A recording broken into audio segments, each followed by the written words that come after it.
Praise the Lord na ang atong Ginoo karon is nagtawag sa mga such people, my son.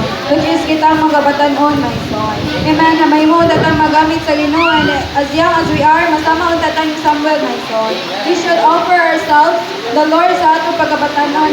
Dili nato ni sayangan atong pagabatanon, my son. Praise the Lord na may we those put away all our gibbering thoughts and offering including offenses look away into me, my son.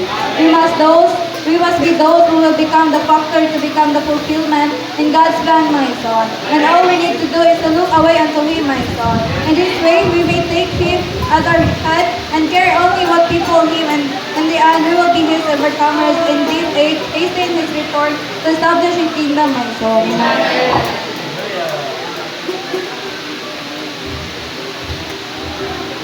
Lord, my soul. As young we are today, and as our young people with opportunity and educated intent, we can do as Samuel did during their lifetime at the supreme enjoyment of Him. Young people, let us turn this age and bring in His kingdom.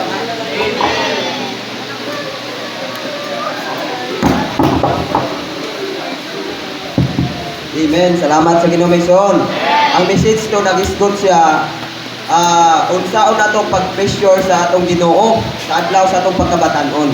Dagi isgutan din matag usaday nato sa adlaw sa atong pagkabatanon i-treasure gyud nato ang Ginoo kay ang adlaw sa atong pagkabatanon mas magamit pa ta sa Ginoo. Pero dinhi may isgutan siya sa kinahanglan ma-develop ang atong spiritual capacity. Kung saan pag-develop ni Mason mo to, pagpaumol na to sa pulong sa Diyos. Nga sa message sa Roman numeral 2, nag-isgot ni si Mason, doon na gyud tay kanang contact the Lord in a personal and intimate passion, Mason. Doon na gyud tay likon nga intimate fellowship ngadto sa Ginoo, Mason. Na salamat sa Ginoo dinhi during the degradation of sa katawan sa Israel, Mason, doon na gyud sa ipabangon nga tao. Ipabangon niya nga tao, Mason, dili ni ingon nga tao nga pinulakpol. Kung dili ingon sa kay parehas kay Samuel, ipabangon siya sa Ginoo o siya sa Nazarite, absolute fulfillment of God's purpose, Mason. Nga nahimo siyang kanang priest, kanang sacerdote alang sa administrasyon diya sa templo, Mason.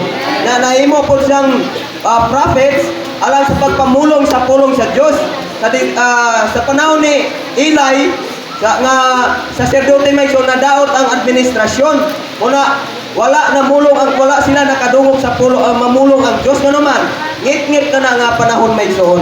Usa dunay propeta na dinhi, Mason, ang ikatulo dili lang igo sa nahimo sang propeta, nahimo pud sang judge. Kay katong pagtudlo sa temple, makita rin nato, Mason, doon na pagsimba sa mga Diyos. Una, Mason, i-replace yun ni Samuel, Mason.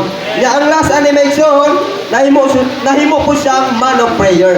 Nahimo siyang tao sa pagampo nga naman kay nakita man niya kung unsa kakulangon diha sa payulay sa Ginoo, Mason. Amen.